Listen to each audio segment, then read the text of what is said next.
سلام به همه. خیلی وقته که منتظرم اینجا بشینم و روبروی شما یه حرفایی رو بزنم که توی این 2 سال توی ذهنم پرورشش دادم. راستش از آخرین باری که یه برنامه رو ضبط کردم نزدیک به همین 1-2 سال میگذره.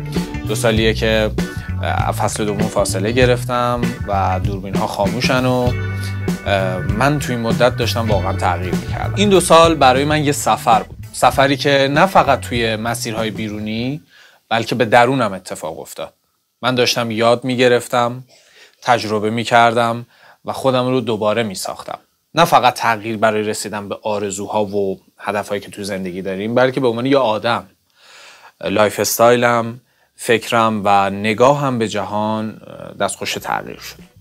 تو آخرین برنامه‌های فصل دوم حرف از سیاست شد. حرفایی که واقعا از عمق دلم اومد، اما توی این مدت فهمیدم که سیاست ذهن آدم رو برای کسی که اهلش نباشه خسته میکنه، روح آدم رو کدر میکنه. بله، حقیقت اینه که تو کشوری مثل ایران زندگی میکنیم و نمیتونیم از سیاست جدا باشیم، نمیتونیم چشامون رو روی حقیقت ها ببندیم، اما من تصمیم گرفتم که مسیرم رو از سیاست مقدار قابل توجه مقدار زیادی جدا کنم. چون چیزی که منو زنده نگه میداره و چیزی که به زندگی من رنگ و لعاب و معنی میده هنره.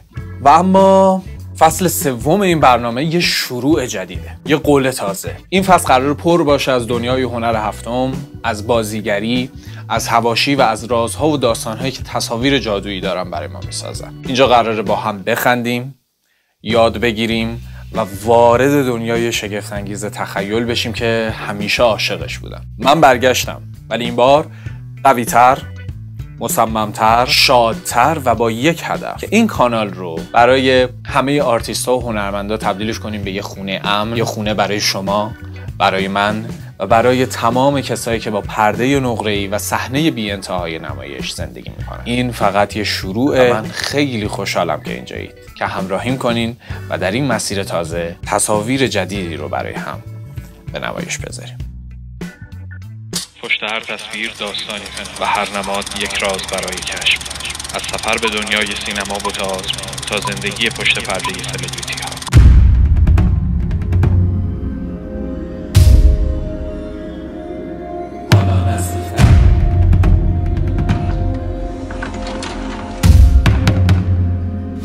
حالا نزدیکتر به رازهایی که اون نمیخواد بدونی. ولی به نظرم کاش هیچ وقت اقیانوس رو ول نمی‌کردیم. سلام، من نیما حریریان هستم و به چنل دیوار 4 خوش اومدید. آکواریوم در سینما، دنیای شیشه‌ای پر از معنا و استعاره. امروز قراره درباره یکی از چند لایه‌ترین و جذاب‌ترین نمادها در سینما صحبت کنیم، یعنی آکواریوم. شاید به نظر فقط یه ظرف شیشه‌ای خیلی خوشگل باشه که توش ماهی‌های کوچولو گوگلی دارن شنا میکنن، اما دارین اشتباه میکنین. آکواریوم در سینما چیزای خیلی بیشتری برای گفتن داره. از انزوا و نظارت گرفته تا شکنندگی و زیبایی. یک دنیای مصنوعی که این نمادهای داستانی عمیق رو در دل خودش جا داده. بیایم هم کشفش کنیم. آکواریوم، زندانی شفاف. آکواریوم یه جور زندانه، قفسی که نه میشکنه و نه راه فراری داره. ماهی‌ها آزادانه توش دارن حرکت میکنن، واسه خودشون زندگی میکنن، اما هیچ وقت نمیتونن از حصارش عبور کنن.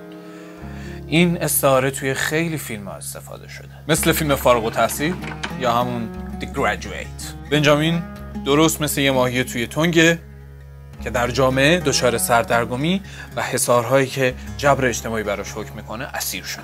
یا مثلا فیلم هر یا او. آکواریوم نمادی از شخصیت تئودوره که با دنیای واقعی و احساسات انسانی فاصله داره. حالا تصور کنید که شما هم توی آکواریومین. حس خفقان داری مگه نه؟ نظارت و کنترل همیشه زیر نظر. میدونی ویژگی خاص آکواریوم چیه؟ شفاف. درست مثل بعضی از شخصیت‌های فیلم‌ها که فکر میکنن هر حرکتشون داره رصد میشه. مثل فیلم The Truman Show یا نمایش ترومن. درسته توی فیلم آکواریومی در کار نیست، ولی ترومن داره دقیقاً در یک دنیای تحت کنترل و شفاف زندگی میکنه که همه زیر نظرش دارن. اگه دیگه ندیدمتون، صبح بخیر، ظهر بخیر و شب بخیر. احساس ترومن رو درک میکنین؟ شاید یه آکواریوم نامری دورتون باشه. شکنندگی و زیبایی، یک دنیای ظریف. آکواریوم یه تضاد جالبه. از یه طرف بسیار زیباست و از یک طرف کاملا شکننده. زندگی داخلش جذابه ولی کاملا وابسته به شرایط مصنوعی و کنترل شده است. فیلم The Shape of Water یا همون شکل آب و یادتونه. رابطه یه ظریف و ممنوعه مثل یک ماهی توی تنگ شکننده و خاص. یه زیبایی که اگه یه ترک کوچیک برداره از بین میره. دنیای موازی، مرز بین دو جهان. ماهیای توی آکواریوم از دنیای ما جدان. میبینیمشون ولی تعاملی باهاشون نداریم. این استعاره توی فیلم‌های زیادی دیده میشه. مثل فیلم امیلی. دنیای فانتزی امیلی شبیه یک آکواریومه که با واقعیت تفاوت داره. چی میشد اگه میتونستیم از این دنیای شیشه‌ای فرار کنیم؟ زمان و حرکت آهسته، حس گیر افتادن. حرکت ماهی‌ها همیشه یه حس آرامش و تکرار داره. بعضی از فیلم‌ها از این ویژگی استفاده میکنن تا حس یک نواختی و بیزمانی رو نشون بدن. مثل فیلم گم شده در ترجمه یا Lost in Translation که آکواریوم های بزرگ ژاپن حس یک نواختی و تفکر درونی شخصیت ها رو به ما میده. گاهی وقتا زندگی کردن مثل شنا کردن توی آکواریومه. بی هدف، بی پایان و تکراری. زندگی مصنوعی و کنترل شده. یادتونه که آکواریوم یه محیط طبیعی نیست؟ این یعنی که زندگی داخلش کاملا کنترل شده و مصنوعیه. مثل فیلم بلید رانر.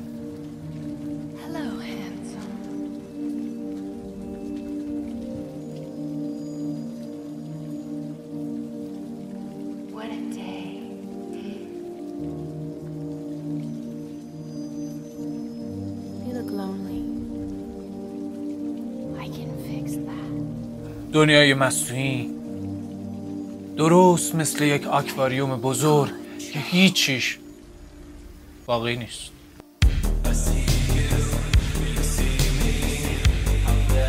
شاید ما هم داریم توی آکواریوم زندگی میکنیم فقط خودمون خبر نداریم.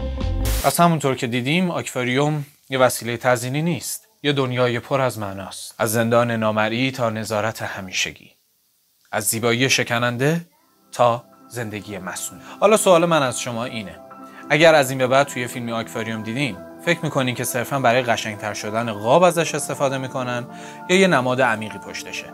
جوابشو برام تو کامنت بنویسین. و اگر از این مدل محتوا خوشتون میاد، حتما دیوار 4 رو دنبال کنین، چون این تازه شروع یه فصل پر از هیجانه. ولی کاش واقعاً از اقیانوس بیرون نمیومدی.